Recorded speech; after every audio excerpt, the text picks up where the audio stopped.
Welcome to Meet the Polymaker. I am your host, Joel, and we are here for another show of the week, as we are every week, at the same place at the same time. I'm not out of breath because I just ran upstairs to get water when I only had like 30 seconds left, but that's beside the point. We're here to talk about many things. 3D printing news, showing off some highlights from our community on Discord at discord.polymaker.com, and ultimately to meet a new maker of the week. This one this week has something new that came out recently.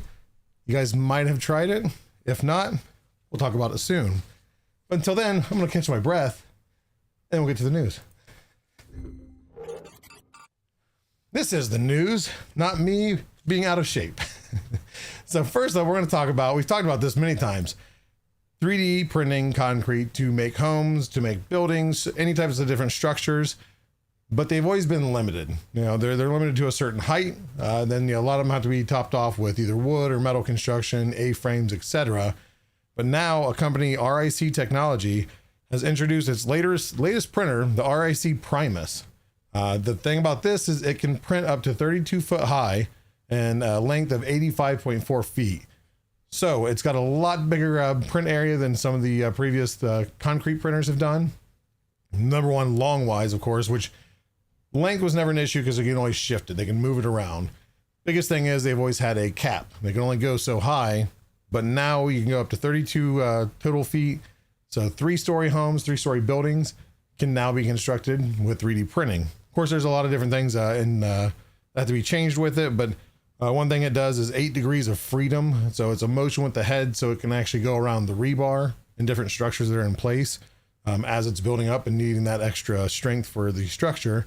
It's got a speed, which I was surprised to read, 200 millimeters per second. With it being so large, I'm surprised they're still running it like that with that kind of measurement, but that's what it said. That's what we're going with. But previous models from the RIC Technologies group have actually been used to produce the Walmart expansions, which we did a news story on several episodes ago across the US, where they're doing 3D printed expansions to some of their buildings and warehouses. Same company that have developed the machines for that have now developed this 3-story machine. So we're getting bigger and better with everything in 3D printing, whether it be fun stuff at home or fun stuff outside your home or the home itself. So stay tuned for even more updates to that. Next up, we're going to talk about 3D printed chandeliers. Now I brought this one up. We've talked about 3D printed lighting in McDonald's throughout the US for home use, outside use. This is no different. These are 3D printed lampshades that are chandeliers. I'm sorry, not shades. Chandeliers that are used for indoor and outdoor, commercial or home. And can anybody guess what is the price of one of these? These are printed in PLA, which I was very shocked at also, but printed in PLA with LED lighting. It's by a company called Micus Projects out of California. And if he sells them, good for him, because he's making a living. But the small one is 18 inches, which is the one that's kind of an off-white here. The other one is 38 inches, which is the bigger one. And they range from 4,300 USD to 7,300 USD. Is anybody buying one? I mean, if you are, congratulations to being that kind of financial freedom to just go crazy. But we're not knocking anything. Like I said, they are very beautiful prints.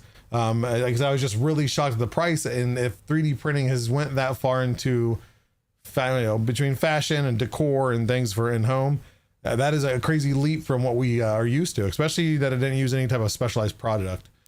You could spend, I think, a few $100 more for an option to coat them in ceramic coating.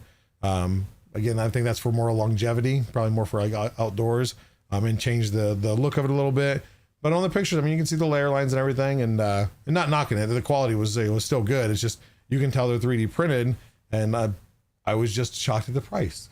So still cool either way. So congratulations to that guy that started that company. He does a lot of actually other lighting and fashion or decor stuff too, though. Next up, we're going to talk about Emily the Engineer. I'm sure all of you have heard of her. You've seen her riding around a giant benchy, not singing surprisingly, but she does a lot of crazy things, a lot of big stuff. And most recently on her YouTube channel, she had created a tattoo machine. This is 100% not a DIY, not a take home and do it yourself type thing, but she took an Ender 7, converted it into a machine to where you can put either an arm or a leg through. And of course the print head itself is a tattoo gun. Her and a friend actually did this, and they tattooed her friend's leg. And they actually tattooed the word leg on his leg. So how appropriate. And it actually worked. So they made a specialized contraption to clamp the leg down so it couldn't move and hold the skin in place. So that way when the machine would start tattooing, it wasn't all over the place. But then there was also a manual release for emergency. If it for some reason started digging into the leg, they could just push it up and it released the head up off of it.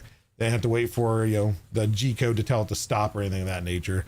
So just crazy just to see different ideas people have, even if they're just silly kind of one-off ideas, what we're doing with the technology and how much you can repurpose, say, an old printer. I mean, an Ender 3 now can be converted into a belt printer.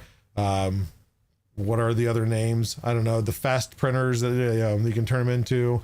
The Recreator 3D that can take bottles and produce filament out of it. It's just really cool to see that technology kind of being repurposed. So we're not just trashing our old printers just to buy new ones and then it just becomes junk in a landfill. So again, don't do this at home. Find other cool, creative ways to use your machine, but do not tattoo yourself at home with a printer. Next up, we're going to talk about G-Code, or now with this company, not company, but the engineers at Johns Hopkins University have created T-Code, and it's short for time code. So the way this works is different, a little bit different than G-Code. It's going to make you be able to do a lot more complex actions with the printer, the print head itself, and the tool head, to where right now you're limited with G-Code where you can do a command, and then when that command has to issue, and then it stops, waits for the next command, and goes. You can't tell it to move, especially say a tool changer. You can't tell it to move this head and this head, and they can just go and then sequence. There's a stop and pause for every command. Time code or T code is actually allows that to not have that pause in there. So that way, then you can have, whether say it's multi-material, you're moving one head out of the way while the other one's coming into place, and you're cutting down time, over the course of a large print, significant time, being able to move those around, having things different preps, and not having to again wait for pauses to issue a next command to continue what it's doing. It's going to be used in a lot of different things. Right now, like I said, what do they have? They had sophisticated movement capabilities such as material switching on the fly. Again, the tool changers I think would benefit hugely from this, but still being worked on. But it aims to enhance speed, precision, and material versatility. So we got some. Well, they have some work to do. We have some work to benefit from once they finish. And last up, this is something new. Just came across, I think today on Facebook. I think the news was released yesterday. So some members from the team that actually created what was originally called the P1 Touch, it's now called the X Touch, which was a little do-it-yourself screen that you could add to a P1P, so you can get that touch screen interface, and worked great. It's been a while that I've used them, but worked great in the very beginning. I know they've made some changes, but now they're working on this X-Pool, and it's just another tool in the whole arena of RFID. We've tried figuring out how, getting Bamboo, number one, getting them to try to come off their RFID, and they won't. But there's other means. Of course, we talked about open spool we've talked about, and then of course now X-Pool, and it's going to have basically, again, RFID NFC spool tool. It will read CFS right now. Of course, Creality could shut that down even further, but also will read Open Bamboo, which is a open format created by, I think, the same gentleman that's working on this project. And that's it basically will allow it to work with AMS. So it's not a direct copy of Bamboo Lab tags, but a workaround. It will integrate with the X-Touch interface, but it'll also have a web interface, so you don't need to have an X-Touch. It's just going to be an option that they blend with it. Beta kits are incoming. I'm not sure. I think right now he's just sending kits out to some people to test, but he will also release the schematics, so you can possibly build one yourself, along with the project box he's working on, and kind of some different things with that we'll see some updates on hopefully soon. If you guys want to follow it, looks like the best option right now, if they have their X-Touch Facebook group, but then they have their X-Touch Discord, and that does have a specific spot for X-Pool if you're wanting to follow along and see where this goes. And with all these people doing it, eventually we're going to come to something that's going to work universally, that maybe all of us filament companies can get together and use and have an option for everybody, not just one person. But that is it for the news, and we're going to move over to the print show-offs. I forgot I don't have a transition there now. And all these prints are actually shared from our community on Show Off Prints channel and our Discord at discord.polymaker.com. And the first one we're looking at here is a print by Jake. This is the Flexi Sleeping Penguin by Polly Pocket over on, I think it was a Patreon. No, it's on Maker World. I had that right. To make sure I updated everything. But available again on Maker World. You can download. It's multicolor. You don't have to print it in multicolor, but just a cute penguin. So carrying on with the penguin theme, we have a print by Nini119 as the Valentine's Wobbly Penguin. It is also modeled by it was actually probably 99 modeled by 3D, and that is available on their Patreon. If you'd like to subscribe, just a cute one for Valentine's Day. You got loved ones, they love cute things. They love cute things holding hearts. Better start getting to printing, because I think we only have a few more, a week? I think a week, whenever Valentine's Day is. My wife doesn't watch the show, so I'll be safe. Next print is by Peekaboo, and this is the love sign designed by Alex T1, available on Things. And again, it's the love theme. We got a special holiday coming up, so if you guys haven't already started printing some fun ones, there's actually a thing behind me that's you can't see because there's a green screen. But get those gifts all printed, and I know there's a ton of new roses I've seen, designs that have been released throughout. So go around, take your pick, and start printing, or go the old school route, buy roses, buy chocolates, etc. Just make sure not to forget about it. Next up, we have yet another. We've been doing these a lot. The chill. We had chill Bugs Bunny, chill Luigi, and all these chill designs. Basically the hoodie, the hands in the pockets, all designed by PLA NPA. This one's printed by Prints with Chris, and it is available on PLA NPA's Patreon if you'd like to download it yourself. And this one does come in pieces, so you can actually print it. You don't have to have that multicolor. I think maybe the badge itself is multicolor, like a layer switch. I'm not sure, but I know PLA and PA typically does them in pieces. And last but not least, this one was just recently added, and of course, from our resident Tracksman 25, he loves printing big things. He also has a big printer that prints, has tool changers. Tool changers, a lot less waste, and he was able to print. He did the smaller Tiger initially, and then he was challenged to do a larger one, so he maxed out. I believe this is a 500. I could be completely wrong. You think I would know that by now? I think it's a 500. Somebody correct me if I'm wrong in chat. But either way, maxed it out. The tool changes were over 3,000 tool changes. But this is where I want people to understand the big side to tool changers compared to AMS, CFS, etc. It is the 300. Thank you, Curio Junkie. It is the fact that his waist for this, almost every layer, you might as well say had a color swap at some point between the white, the black, the pink, etc. 3,000 plus changes, tool changes, with only around, he said about, I think about 65 to 70 grams of waste. With a CFS or an AMS, that's knocked out of the park. You're looking probably a kilogram of waste with this much filament and the purging from the dark colors to light colors. So just, this is, and I guess I didn't mention also, it's a Tiger articulated by Matt Meyer Makes. It is available on Cults 3D.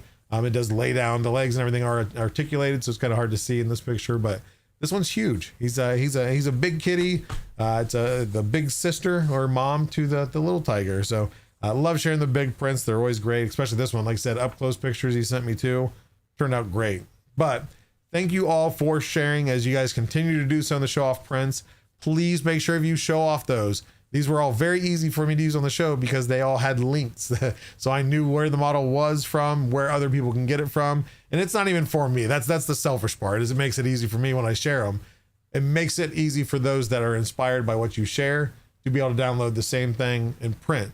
It also supports that modeler, whether it's behind a Patreon and there's a $5 fee, a $10 fee, or just helps them with likes and votes and makes on other sites, gets them that exposure. So just be sure if you share in there, please, if you leave out all other details, filament, settings, etc., include where you got that model at, even if it's behind a paywall. Just where can people go? So much appreciated for everybody that shares. Discord.polymaker.com if you guys have not visited yet. And we're going to break for commercials. And after that, we're going to meet our next maker, so stay tuned. Imagine owning some of the best songs about 3D printing this Discord has to offer. Polymaker presents 3D Printing Hits by Silverback and Little D, the best renditions of some of the greatest hits of all time. Hits like Hallelujah,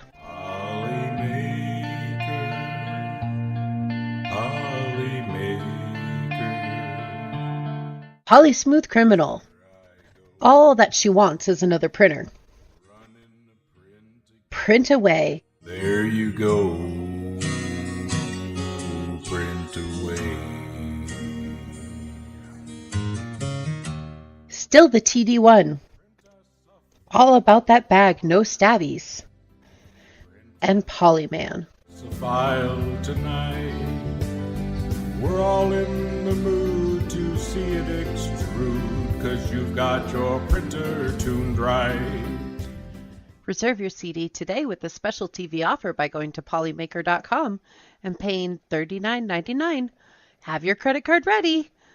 Seriously though, this music was a joke. Go buy some Polymaker.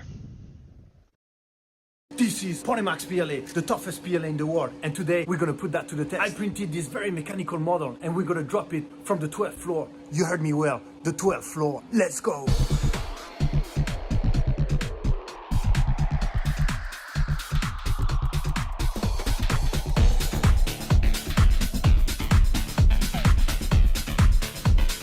Ready for the first drop in 3, 2, 1.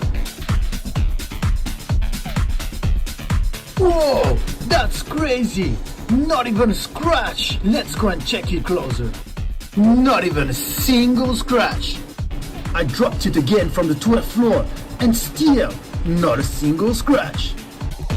Buy your Polymax PLA right now! Performance may vary depending on usage, individual factors, and external conditions. Individual result may vary, not a guarantee of specific outcome. Consult your professional before use. See website for details and limitations. Use responsibly.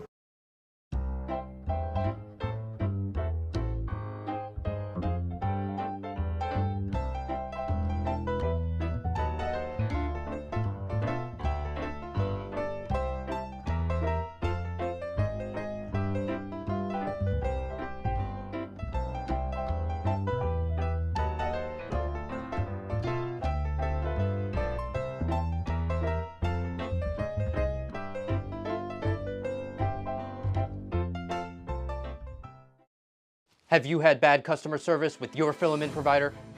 Have you ever gotten a bad spool and never got a response when you emailed the company? Well, that won't ever happen when you reach out to Polymaker. Some people say that no company cares about you. Wrong. Wrong. Wrong. If you never got a response after emailing a company that you've worked with in the past, you may be entitled to better customer service. We at Polymaker pride ourselves on good customer service, and we won't ever keep you waiting for a response. Email us now at support@polymaker.com and we'll get back to you within 1 business day. We'll fight for you.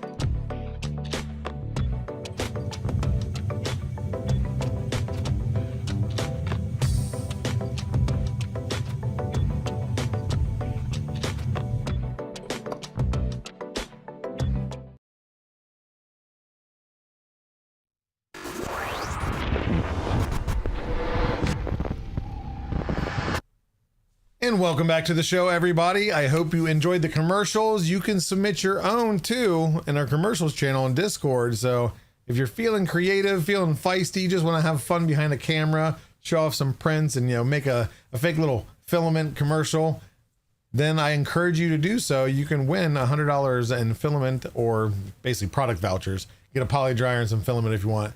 I don't care what you spend it on. It's yours to use. So the details are there in the commercial channel and the Discord, or you can always message me if you had any further questions that aren't answered in the channel for any reason. But now we're back to the show to meet the maker that may help get some of our scattered brains and our discombobulated assortment of files and models more organized. So let's go ahead and bring him in here. Please welcome in TechJeeper, which he is not there because this system sometimes wants to be dumb. So one moment here. Where did it disappear? I promise, guys, he's here. He really is on the show. There he is. Well, welcome in, TechJeeper. Am I here? Going? Yep, you're here now. I can hear you, so they should be able to hear you too. Perfect.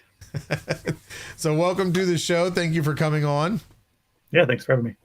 Hey, not a problem at all. So before we get to kind of your latest creation, can you tell the people a little bit about yourself? Sure. So TechJeeper, otherwise known as Cody. I'm out of Michigan, so nice and cold out right now. I won't hold it against you. In the winter.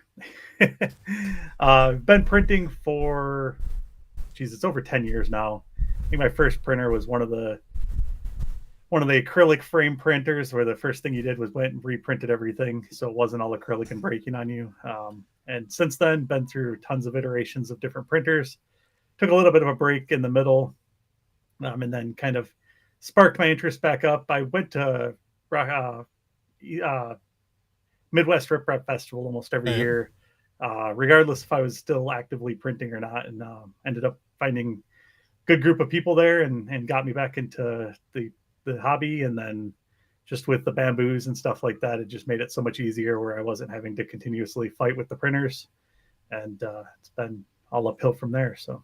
Oh yeah, that definitely, I'm sure in the beginning it tested your patience with the printers they had back then, especially 10 years ago. And it doesn't seem like that long ago, but in the world of 3D printing, that was a long time ago.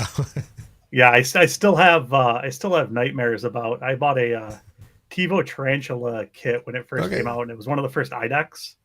But they didn't think it through, so there was no way to do Z offset on separately on both the nozzles. So it never worked. I messed with that thing for like 6 months, and that's what made me give up printing for a year. So I was like, I can't mess with this anymore. So I got frustrated with that, and then picked up another Ender when those started getting popular again, and then bought a few more of those, and went through a whole phase where I had like 4 of the Polaroids Print Smart printers that they sold at Joann's Fabrics. Yeah, one of those. When they were like $99 on clearance, I bought a bunch of those. And it's hard not to, especially even like several years ago. A printer for $100, like, okay, I can make this work. So I messed with that for a while, and then I mean, just how far the printing technology has been just mind blowing. Now, was there anything finally specific? To the point where sorry, go what's ahead. That? I say, was there anything specific that got you started into 3D printing? Was it like you saw something and I want to do that? So, not really. It was cool. I mean, it materializes things out of thin air. Before I had printers, I was big in the hobbyist lasers, where they were like literally made out of like floppy disk parts, and they were like little acrylic frames, and there was just like junk parts that made them run. And I would do like little ornaments and things like that with those. They were like not even, I think they were like 5 milliwatt lasers or something like that. Not even a 1 watt laser. And then I don't know, when I saw the first printers, I had a friend that had one of the whatever the wood frame one was. Oh, I know which one you're talking about. I've seen many of them. Yeah. And then basically the one that I had was that same design, but somebody had designed a kit that had the acrylic frames instead of the wood. I don't even remember the name of it. And then I went from there to like the Maker Selects and the Wanhaus or Wanhus or whatever they were, and then into the Enders, and had some the monoprice ones where I had a few of those along the way. And the little cantilever different ones, iterations, like the tiny ones. I had a monoprice. I had the big monoprice, which was basically like the Prusa clone, and then I had the Delta, the mini Delta, which I still have the mini Delta. If I were to plug it in, it would just work. Yeah. It's one of the ones that it had auto bed leveling, and you could just plug it in. And I've never tuned or anything done with that. You just plug it in and it works. But it's just, it's a tiny build plate. So yeah, but I got mine for next to nothing on Facebook, and it was missing the adapter. And I just took my box of random adapters, found them plugged in, and it's definitely not grounded, because anytime you plug it in, the barrel plug in, it sparks a little bit. Yeah. Nah, it works though. It prints. Yep. So now, of course, you've moved on to the new printers and everything. Have you found yourself with it being in the higher price bracket too, is where you're buying multiple like you were before, just because you're printing more? I mean, higher price bracket, but if you look at what you get for because I have two X1Cs and I have two A1 minis, and then I have a Positron, which are my working printers right now that are up and running. But if you look at the X1C and you go back even 5 or 6 years ago, that would have been like a $10,000 printer. So I mean, it's easily practically nothing compared to what it was for the capabilities. And then the A1 and A1 minis, it's a no-brainer. I mean, they're so same with they're those so two with the sale prices and everything else. Yeah. It's like, okay, I'm going to pick up an extra one. Why not? Yeah. So now, do you run AMS on any of them or all of them? Or? Yeah, the two X1Cs have AMS, and then I ran my two A1. So I got two A1 minis through work for a project that I did for a work project, which we do some software stuff, and we wanted to show one of the use cases with print farms. So we had a customer event coming up, and I was able to acquire a couple of A1 minis for that. And I ran those without the AMS for, I don't know, 3 or 4 months. I bought an AMS during one of the sales that they had. And then it just sat in the box. And I think it was 2 weeks ago, I finally got it set up because I had the two on the X1 mini or on the X1s, but that AMS Lite, that AMS Lite is so much more convenient than the full size AMS.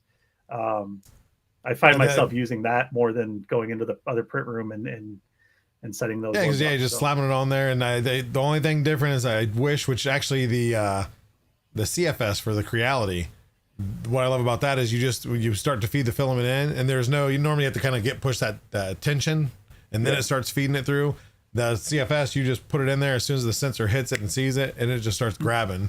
And that's me nitpicking things, but that's the worst part of the AMS Lite is just kind of feeding it through. But still, like you said, it's easy to just slap it on there. It works, and I mean, half the time it's a little bit faster on the multicolor printing. Yeah, and compared to not having the AMS on the A1 minis, if you don't have the AMS, then you have to feed the filament all the way up to the extruder, and that and wait for it to heat up, and then start to feed through and everything. Yeah, that's it's bad that we're at that point now. That's an inconvenience to us. But I will say, I gotta wait 30 seconds for the hot end to heat up instead of 3 minutes. Yeah, I will say up until this point in 3D printing, the thing that I did for work would not have been possible, because basically after I got the use case all set up and put together, I gave that same thing to people all over the world. They basically just drop shipped a printer to the location for the event, and these people have never printed before. Their first hands-on experience with a printer was pulling it out of the box, and they had half an hour to set it up before the show, and I didn't have a single person that had an issue. So yeah, it's crazy, and there would have been no other printer that I would have ever recommended that. That you could just unbox, put in, and then just especially too, of just throwing a file at it and don't even touch it. It's going to level itself. I gave them everything. Gave them a file to put on the SD card, and they go in there and hit print. And that's all they had to do. So. Yeah. And that's what's nice too, is like you said, it's I'm not sure what your project was, but you have a project like that's a worldwide thing, to where maybe a third world country or even anywhere, you just say, hey, here you go, get access to this printer, order it. You have this printer, here's the file, put on a card, and then you're done. Load up the filament, you're ready. Originally, they were talking about getting a Pelican case to fit them and shipping them all over the place. And I'm like, you're going to spend more on shipping than just buying a $200 printer. Exactly. Give it away at the end of the show to somebody that wants to win it. So yeah. Oh yeah, there you go. I mean, make a multiple use out of it. Yeah, like you said, by the time you load that up, pack it up, ship it, you're 100 plus, depending, I guess, where you're shipping it to. You're even more. But just buy one, and they can keep it for other projects, or they can give it away. So I mean, that's kind of the journey to where I am now. I've done commercial 3D printing. There was a period of time where I did shows. I haven't done those very frequently recently. I'll do the farmers market in town every once in a while. The convenient one, the easy ones to get to. Yeah. It was kind of a combination between the popular shows. There was multiple people 3D printing in my area, and the lesser shows, people just didn't want to spend the money on the 3D printing stuff. So it was hard to find a market there, but Yeah, searching for that happy medium. Now, when you did do the shows, what did you typically print? Was it flexies, or did you specialize in a certain something? Not really. The dragons that I would do, I didn't do like Cinderwing dragons and stuff like that. I did the built over bot models. The keychains were huge. That's still probably, I still sell a ton of those, like on Facebook Marketplace and stuff like that. Because kids around school time, I'll post them up so people use them for their backpack pulls. Oh and yeah, stuff clip like it on that. the zipper pulls. And then his dragon designs, I subscribe to him on things, and they're super durable. I don't have to worry about them breaking, regardless of really what filament you use. Because that's one of the other inconveniences. When I remember when fidget spinners were big, that's actually what bought my second. I went from an Ender to whatever the Ender 3 or the XL, the large max one was, and I bought that with money that I made by selling fidget spinners when those were huge before they were available everywhere. But I remember people like contacting me. It's like, my kid broke it, and it's like, okay, what do you want me to do about it? I always felt bad, so I reprinted it for him because it took me hardly anything to do it. But still, it's always dealing with. I worked retail for 6 or 7 years, and I'm just don't want to deal with customers anymore. So like direct retail customers. I kind of had a shift about 6 months ago of going from retail to what I do now. So I know the shift is it's nice. There's plenty of fun stuff and good memories, but there's also plenty of stuff I left behind that I don't miss at all. So now, other than, of course, when you do the occasional vendor stuff, is there anything? What do you find yourself printing more often, or is it just kind of whatever comes up? Yeah, whatever, just for fun. I give away a lot of prints to friends and stuff like that. I print and do the Toys for Tots, and I do around Halloween. For the past couple of years, we've given out 3D prints for Halloween, and that's a huge hit for kids. This past year, I did again those little dragons, and there was a couple of little girls from a couple houses down. I think it was their grandkids or something, and they came back like 3 or 4 times asking if they could have more. And then at the end of the night, I gave them like a whole handful. And the next morning, I got a knock on the door, and she was barely old enough to read or write, and she drew a thank you card for me because I gave her a bunch of the dragons. So the kids that right there makes them. It worth it. All the plastic that you paid for, and the time that you spend to print that. Well, that alone. Look at the price of candy. It was actually cheaper for me to print 500 of those, those little keychains than it was to spend $50 on candy, which is not going to last. Either the kids are going to throw it away or make themselves 500 grams. So. Yeah. But yeah, no, that's like I said, I did the same thing. I don't live in town, so we live in the country, so I can't hand out candy. So I just had a bucket that I filled up with little flexies, and as we walked around, I was handing them out, and the kids just absolutely loved them. So I encourage anybody that if you're doing it, do that. I mean, it's something that they get to keep, and and yes, some of them are going to trash them in 2-3 days. But the number of kids this year that knew it was a 3D print compared to any other years was crazy. Yep. Is this 3D printed? This is so cool.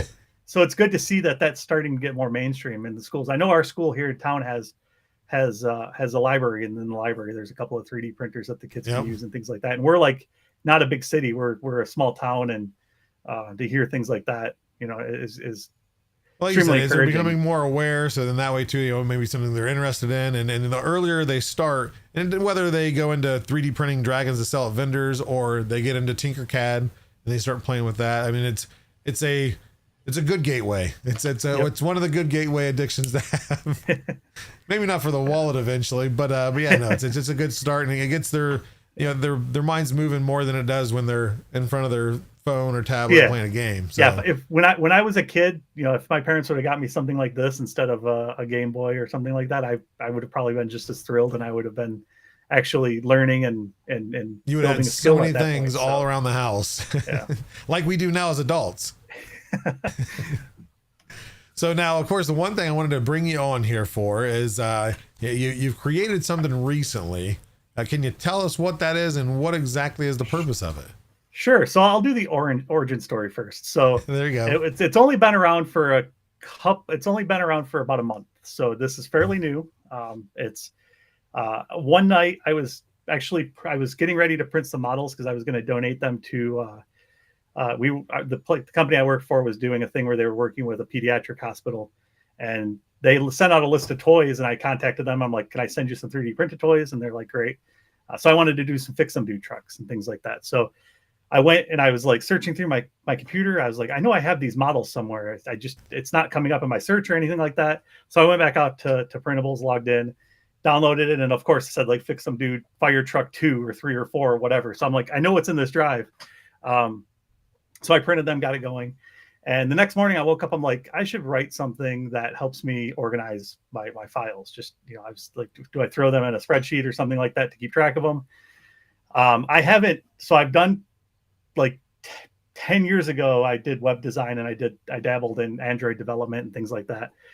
Now I do software sales, but I'm more on the sales side. So I don't do a whole lot of development anymore. But I was like, I'm going to see what I can do, dust off some of my skills, open up the Visual Studio Code and see what I can come up with. And I ended up coming up with the concept, which is called Printventory, which is, I kind of just brainstormed some names. That's what I came up with. That lets you inventory your 3D model library. I did some research and I didn't see anything out there that was like that. There was some more for commercial or for like video game assets and stuff like that. And I found after I started, somebody came up with one that's a project that's no longer being maintained. But so yeah, it basically goes out there, scans your drives, lets you tag them, lets you, say this was designed by this designer, lets you put in the source URL. So again, if you make something a month from now or a year from now, and you want to post it to the Polymaker Discord, you can just copy and paste the link out of the app. So, Joel can go on there and get it for the.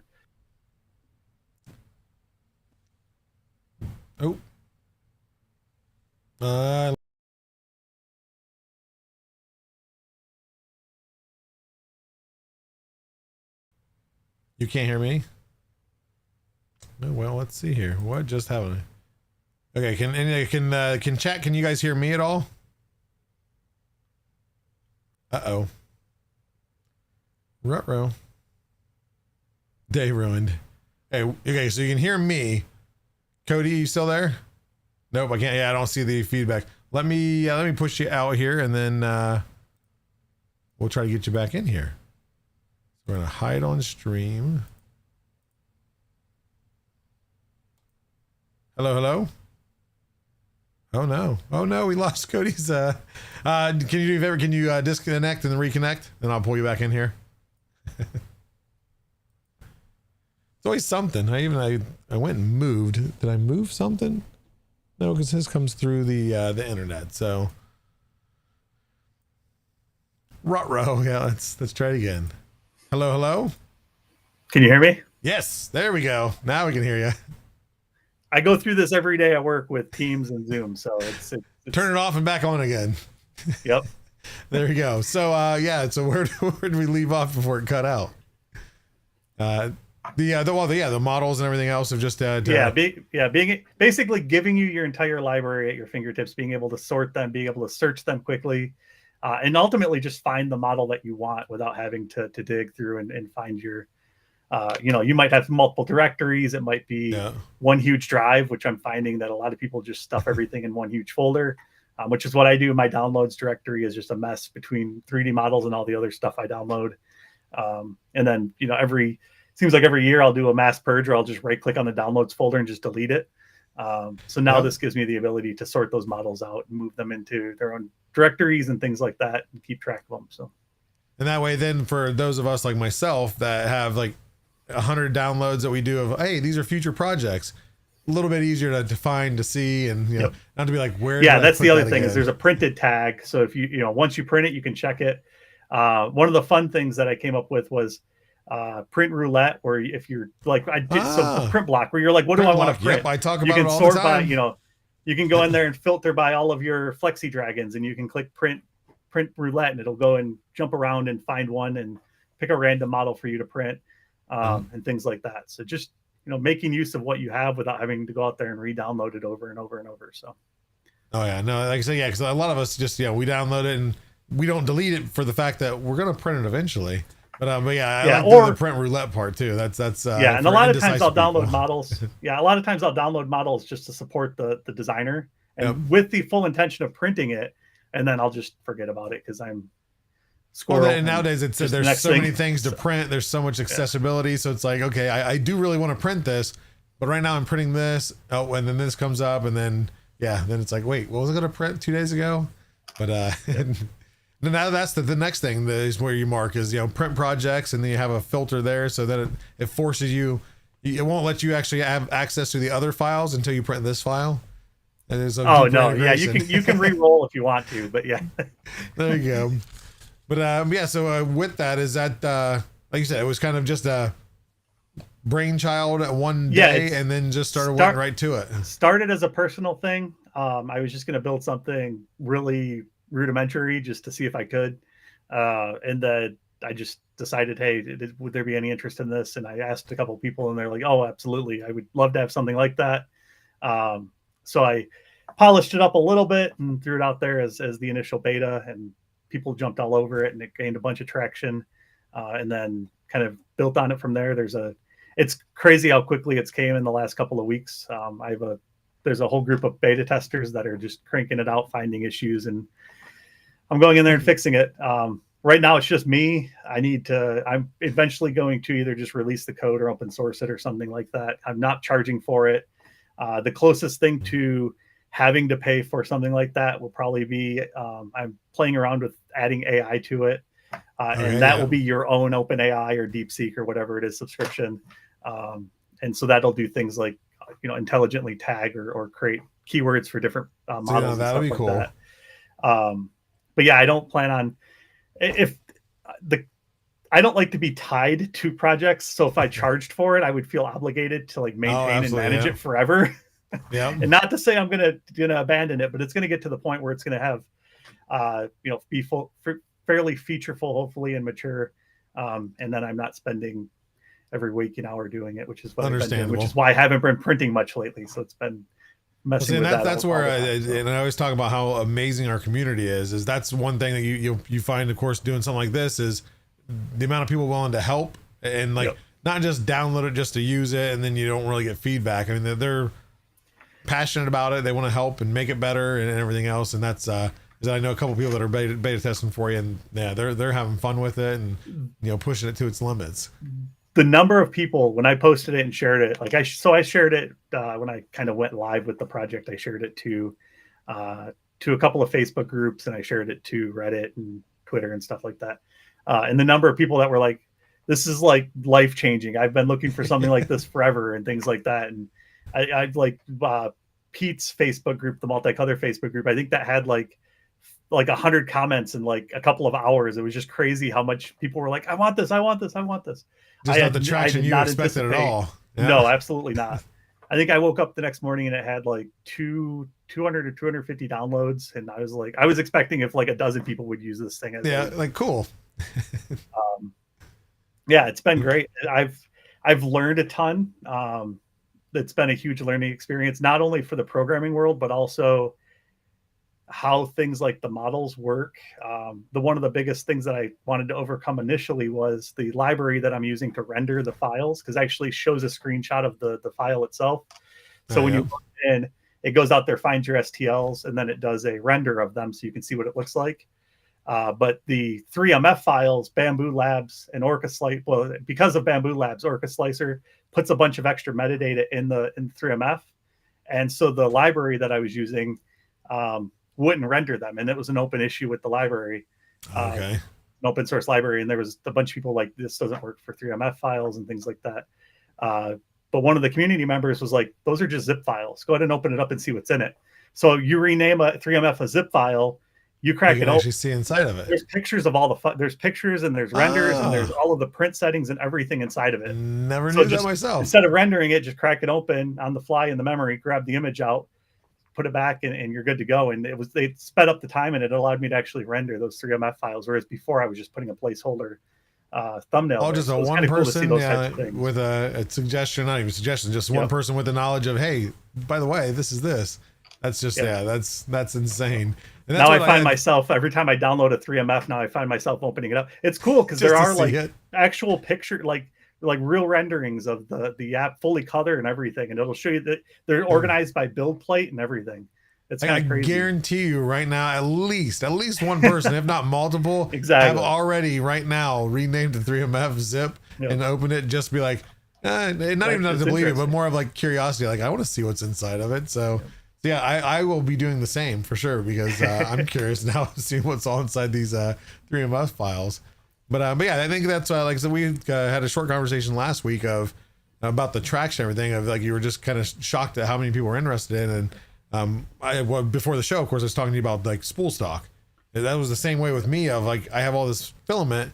I don't want to create an Excel file. I want something just easy, mobile. I'm lazy. I want ease.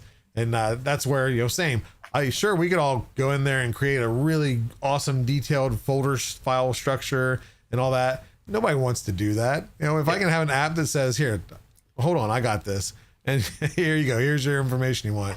That's just perfect. So, I mean, you've been doing stuff, or you did something that I think thousands of people out there have wanted to do, just haven't had the means. So no, it's appreciated, and especially too, to do it on your own time and not put it behind a paywall. But and putting it behind a paywall, I understand too. Especially there's time involved. But now with the programming, because I know you said you're more on the sales side now. When's the last time before this project did you actually kind of, I don't want to say mess with programming, but like actually use programming? It was probably, I would say, close to 10 years ago, other than some like WordPress sites and things like that I've stood up and maintained. Actually building, I did a couple of Android apps way back in the day for some of the open source projects to help them like root your phone and stuff like that. But that was like so 10 years, and you just hopped right back on the bike and went with it. So yeah, and so I did do, so it's built in JavaScript, and part of that is because my most recent experience is web design, and it's pretty easy to transition into some of the JavaScript stuff. But also doing the platform that I use to build it in allows me to compile it for Windows, Mac. I'm working on a Linux version without having to do a complete rewrite, which I wanted to be able to make it easy to deploy. More accessible. I'm not a Mac user, so I wanted to make it so it was pretty easy. And from what I read, that was one of the more popular platforms. It's Electron is what it's built in. But yeah, so between that and the fact that with the enhancements in AI for troubleshooting, when I did have errors, I was completely blown away, because I'm the kind of person that when I'm building a script or I'm doing debugging, I always had like Stack Overflow up, or I would have like a subreddit up, or something like that. Something to reference. Stack Overflow must be like completely dead now, because all you do is all you do is click debug with AI, and it's like do. Here's how you fix these. Here's how you fix these. And that's built right into that's built right into Visual Studio Code. So that, I would say, that cut down the development time pretty significantly, just from not having to try to go and hunt down all the issues and figure out why things aren't working.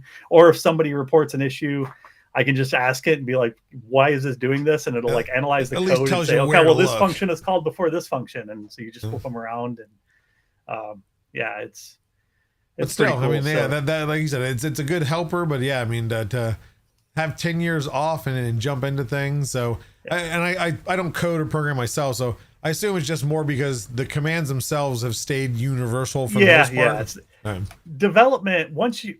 So I should say that I haven't completely stepped away from programming, but my programming nowadays is mostly doing scripting, so doing PowerShell or Bash or Python. But once you understand the programming methodology, it's not that difficult to pick it up. And this calls this, and these do this, and you declare functions, and you declare it's variables, and it's all than anything. Yeah, it's all basically the same thing. Now, part of the reason why I haven't released the code, because like I said, I either want to go open source, or I'm just going to throw it out there and let people do whatever they want to with it, is because I need to go through and do cleanup, because it's embarrassing now. So I need to. You don't want to open source it until it looks decent. So understandable. Now that I have, I did the initial release, and I did a bunch of beta testing over the past couple of weeks, and then today I pushed another stable release, which fixes a lot of stuff that the initial release did. So now I'm going to focus on probably doing some cleanup and a little bit of optimizing and things like that. Because one of the other things was I was expecting, my library had maybe 1,000 models, and I was expecting maybe couple of thousand from people, but I'm getting people that are coming in with like gigabytes, and like there's some crazy people out there. Yeah. So people have like tens of thousands of models that they're doing with this thing. And granted, it takes longer to search for and scan, not search, but scan your initial load. But once it's in, it then makes it usable. So it's even more beneficial if you have those large data sets. It just takes a while. But I was not anticipating that when I first built it. So there are some optimizations that I can take and make to make those more usable for them. Day by day. Yep. So. Which we're getting close to the end here. So if for community, anybody watching here, if you guys have any questions for Cody, whether it be about Cody or about print inventory, I said it without even thinking that. See, I need to not think about it. But if you guys have any questions, be sure to ask here, and we will ask them the question before we let them go. Oh, here, View Station right away asks, does print inventory support STP step files, as he primarily uses both for 3D models? So outside of 3MF and STLs, that's the number one I've been asked for. The problem is rendering those almost requires a full CAM or full CAD software suite to do it. Oh, geez. I think what I'm going to probably do is allow people to select some of those additional data types where they'll be brought in, but they won't have a thumbnail initially. Because one of the other things that I want to do is also enable where you put in your URL for your model. So if you get it from things or printables or whatever, I want it to actually go out there and pull down the model image and have that as an additional thumbnail, and bring in the designer, bring in the license, bring in the parent model, all of that stuff by just giving it the URL. I've reached out to the companies because I want to kind of do it properly to see if they have APIs. A couple of them came back. My Mini Factory came back with their complete API list. Awesome. I'm working with some of the other ones to find out what I need to do rather than just scraping, because that's kind of a hacky way of doing it. And a lot of those sites now, because there's such an issue with people scraping them and then selling those like 1,000 models for $5 packs, most of the model sites now have anti-bots. So if you look at the code, it's all obfuscated and you can't go out there and just pull in the code. So that's one of the things I want to do. So some of those supported like step and things like that, I need to talk to a couple of people and see if it would still be valuable if they couldn't see it, but they would have the name and stuff like that, and be able to attach images. So just rename it .zip and then open it up. That would be nice. That would be really nice. Yeah. Let's see. Sorry, go ahead. No, go ahead. You're good. I was just say 3D and T printing over on YouTube had asked, Cody, was your first print and your first printer? My first print was it was the sample print at the time was, I think, like the little, I want to say it was like a little owl. Okay. Or something. It was just like a little, just whatever was on the card ready to go. Oh no, actually no, it wasn't. It was an OK hand, I think. It was like a hand doing like an OK symbol or something. So some of the hardest overhangs to do was the first attempt. Yeah, but of course it was pre-sliced for the printer and it was completely tuned for it, so that would work and nothing else would. Companies don't do that. What are you talking about? And then what was the other question? The first print and first printer, which I think you said about first printer. Yeah, I don't remember the name of it. I'd have to go back. Like I said, it was like one of the, I think I ordered it from like eBay or something like that. It wasn't a name brand, and it was just all made of acrylic, and I'm sure they just copied whatever else was on the market that was made of wood.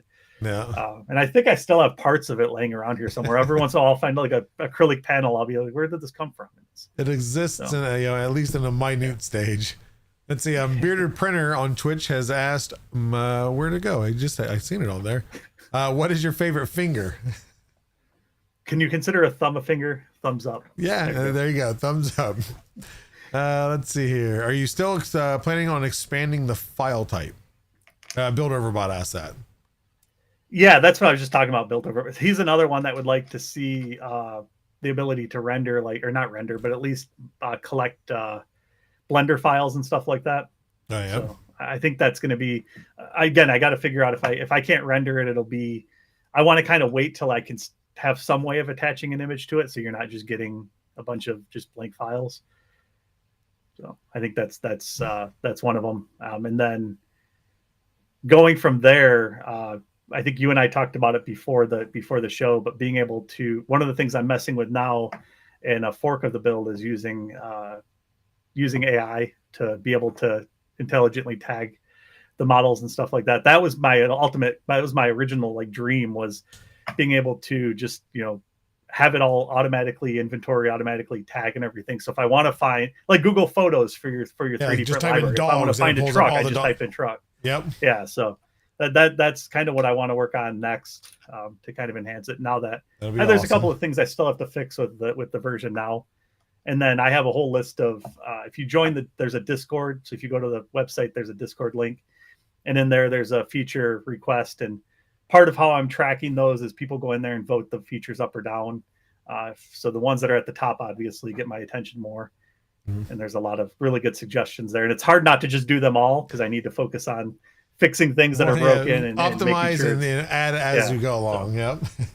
Let's see. And then we had JL Stice Pro on YouTube asks, is there a way to flag a model for where we have it uploaded to? Have it uploaded to outside of maybe like a Google Drive or something?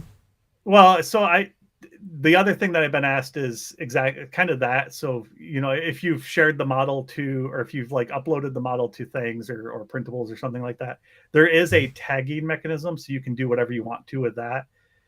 So if you're a model designer and you're like, okay, I've shared this to Maker World and I've shared it to things, you could go in there and make just a tag that would be things or Maker World or whatever design, uploaded : Maker World. So whatever you want to do. And then you can sort by those tags. So that tagging mechanism I don't want to make it a ton of different filters. I'm trying to restrain those to kind of the key ones, and then let people use the tagging mechanism to expand that however they need to. So you can go in there and create as many tags as you want, and you can assign multiple tags to models, and then you can filter on those tags or search for those tags. So there you go. Let's see here. And then Fix Some Dudes asking Blender render. I think is that what we just talked about? Yeah, that's what I was just talking about. Yep. I need to see if I can render the files, and if not, then I might give people the option, like in the settings menu, to have additional file types that they inventory. So that's pending. That's kind of what I need to bounce it off a couple people's heads and see what I can come up with to make it work. So there you go. Then Net7, I see your question there. I think it's more geared towards the company itself, and I'm not that technical, so I don't have an answer for you at this time. But no, I think overall, do you feel you've lost time? I don't think overall, I don't think so. Lost time wise on advancements, innovations. We are nonstop. Our R&D department is just a nonstop machine. So, but I think is that. We have any other questions for Cody?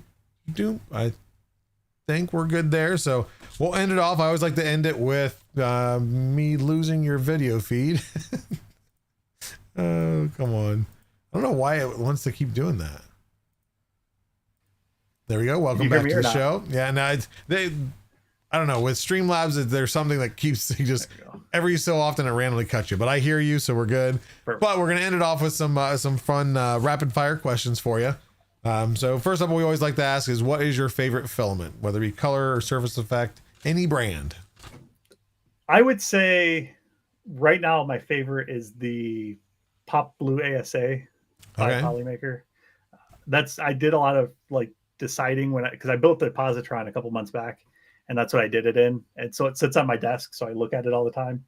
And I've able to color coordinate it with a cable and everything, and I just love that bright, vibrant color.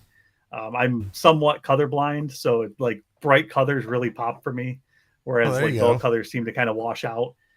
So any of the neons, the Panchroma Rainbow, I've been printing a lot of that because it's my wife's favorite color, things like that. So it's awesome. I usually like the bright colors, but also like the Starlight line. That's the one texture of the most popular, that you get with that's amazing. And then outside of that, my all-time favorite, like if I could have one roll, I think it would be of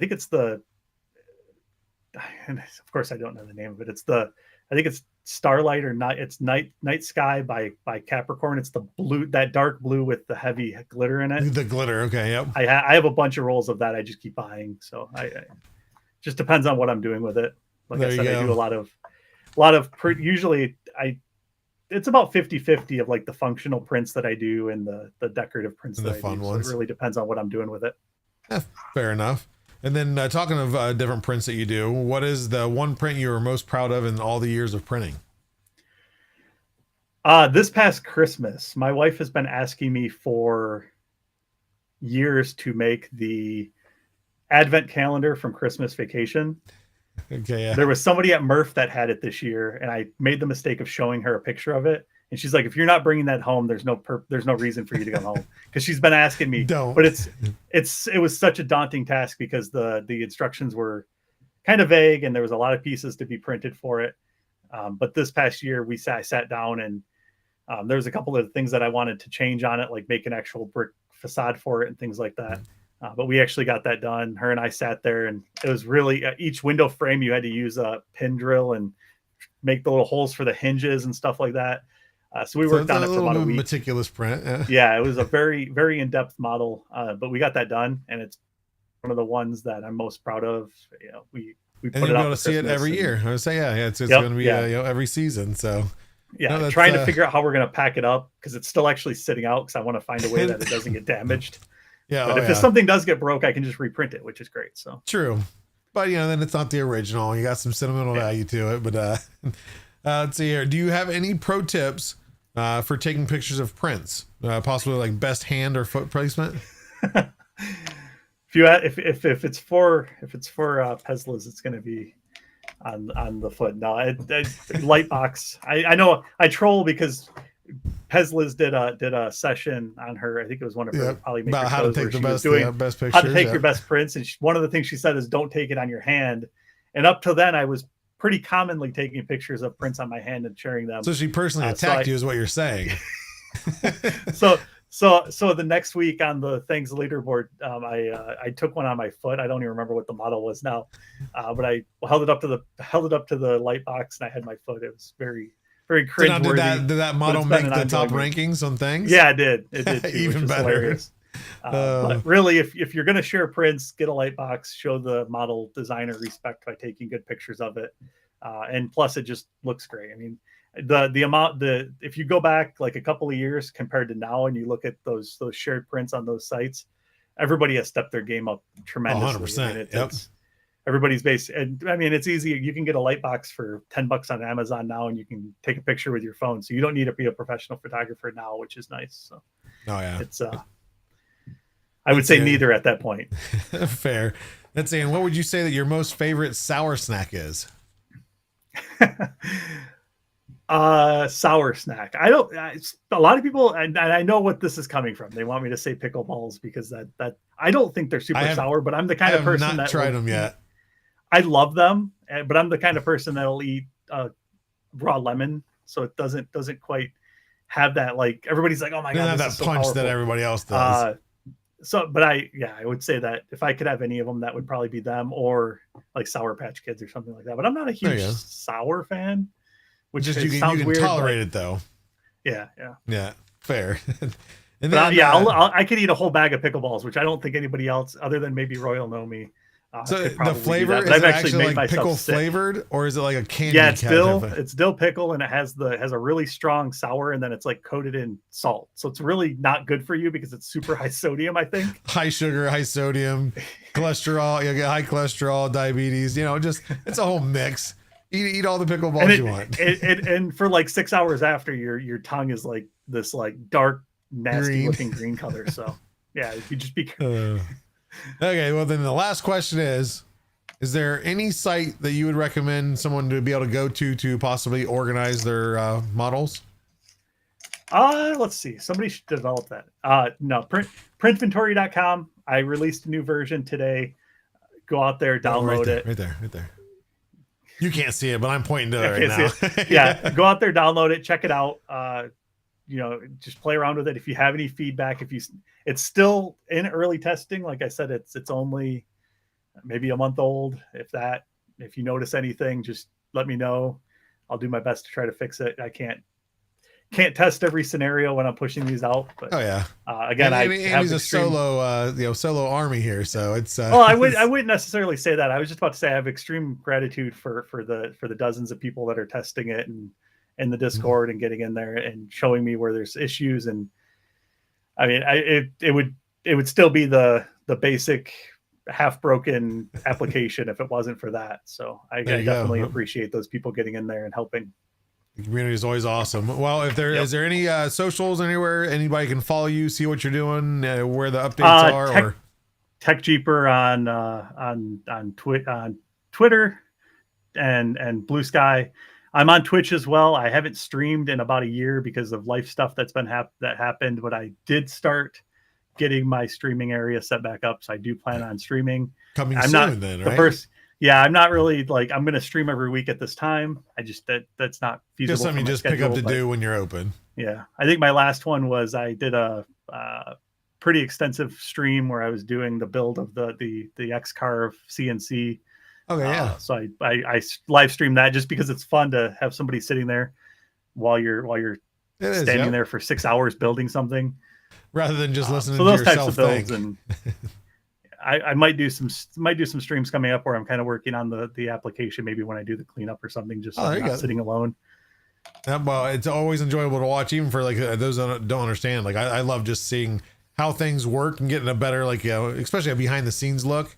It's just always a fun thing to do, especially with something that you're either using or plan on using. So it's definitely a cool tool. I wanted to live stream the positron, but I was too excited to build it. So I was just like, I just want to get this you just done. want to get it done. Yeah. Fair enough. Well, I will let you go. I definitely appreciate you coming on the show. Congratulations on the launch of this brainchild out of nowhere, and just the traction that it's got. And I see it getting a lot more traction the more people learn, and especially updates. AI gets added to it. That's a whole nother level. But no, congratulations on it. And we'll see you around. Yeah, thank you. Thanks for having me. Yep. Have a good night, Cody. Yep, have a good night. And there you guys have it. Did another show in the books. We're almost to show 52. We'll have to figure on that one because that's coming up quick.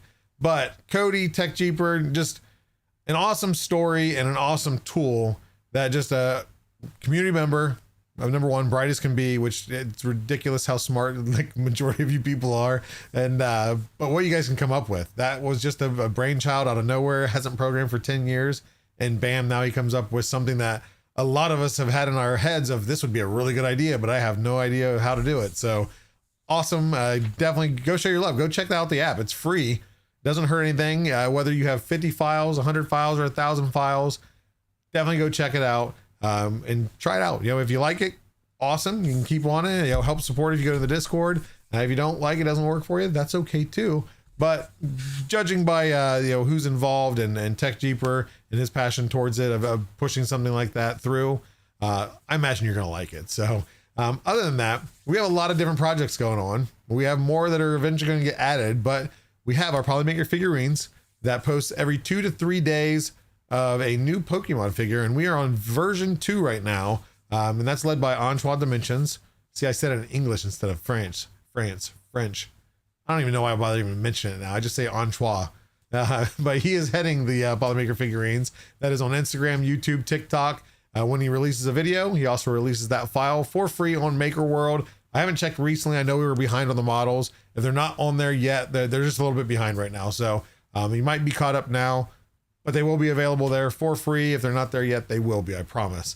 But go check him out. We also have Creatrix Brit, who leads our Polymaker education, and that is the same format of Instagram, TikTok, YouTube, etc. I can't even remember all the socials. There's too many of them.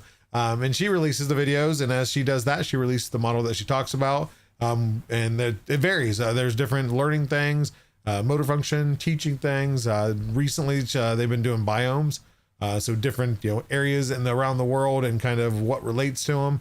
So just fun, educational, and they always goal to make them easy printable, so anybody can pick them up, whether you wanted to print them for yourself, your own children, for a daycare, for a school. Lots of good uses there, so please go show her the love there. I know she was off for a few, so she's going to be coming back. We had a little bit of the sniffles, we'll say. So I hope her and her family are doing well, and she's back into it. And then we also have Pezliz, who does in-printing color, show sponsored by Polymaker, on her Twitch at twitch.tv/Pezliz. That is every Wednesday. And then she goes over different colors, different uses of colors, different filaments coming. And I say this every week. I've been saying it since the beginning of the year. there's a lot coming. So by June, I think she's going to have her hands full for quite a few things going out there. Zombie Hedgehog, I just seen him mentioned in chat. His filament's going to be coming out soon. I think, pretty sure, hopefully she's got some of that ordered already. It'll be coming to Canada. It'll be very limited in Canada. If you haven't gotten a chance, I don't know if you can pre-order in Canada still. There's going to be limited, but it'll be there. It'll be in the US. International, there's going to be a wait. There's nothing available yet. I think I think we had maybe 10 spools held back. There's not a lot, but it's going to sell out quick. We'll make more. It's in the system now, so it'll be a lot quicker process. But other than that, we are having a giveaway. And if you want to type in "I am awesome" while I get my marbles all collected here, enter in for a chance to win some filament. While I look up, we always like, if you're new here, we like to rate out to somebody that's in the 3D printing community or maker community. It doesn't always have to be 3D printing, but we love to show our support to other makers. So we're going to rate out to Cyber Jules. I got the pleasure of meeting her in our Discord hangout a couple weeks ago. Very nice. And what is she working on? Finishing Kagami's bow and restarting Poppy Grab Pack. Kagami's bow, I imagine, is anime. But we're going to rate out to her after we do this drawing. So I'm going to start that now, and we are going to switch to the drawing here. It's multitask. There we go. Okay, so make sure when you raid, tell her Polymaker says hello, show her the love, and then check out what she's doing. She looks like some technical stuff that I have no idea. I got a little feed here. So regardless, we're going to draw here in a moment. We are here every single Thursday at 7 p.m. Eastern Standard. If you want to show your support, if you enjoyed what you saw, if you kind of enjoyed it or just thought meh, still tune in. We welcome anybody here. So if you've been here for one episode or multiple, good things are coming, some updates and some giveaways and etc. So make sure you stay tuned because we will be back for more. We're at 101 entries. If you haven't yet, I'm sorry. I'm going to get ready to do the drawing here. And here we go. Drawing, because my timer's running down for the raid. And so I'm awesome, Buddha. You got it in there. Okay, let's see. Do Flunky PC. That is a new name. Congratulations. Please reach out to me at joel.fin@polymaker.com. Or if you're on our Discord at discord.polymaker.com, I am Polymaker Joel. You can message me on there that you won on 2/6/2025 on Meet the Polymaker. So until then, guys, I hope you guys have a wonderful night. And until next time, now keep those nozzles clean, keep those beds leveled, keep that filament flowing, and hope to see you here next week. See you guys later.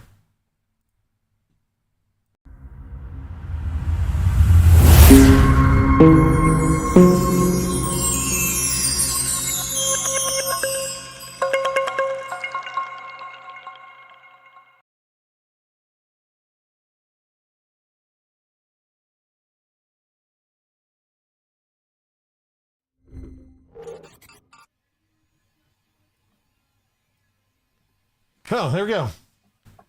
That all went well. So yeah, thanks. Yeah, no, I appreciate coming on. Like I said, it was perfect timing. Because when I seen why that, of course, actually in the Discord. Oh,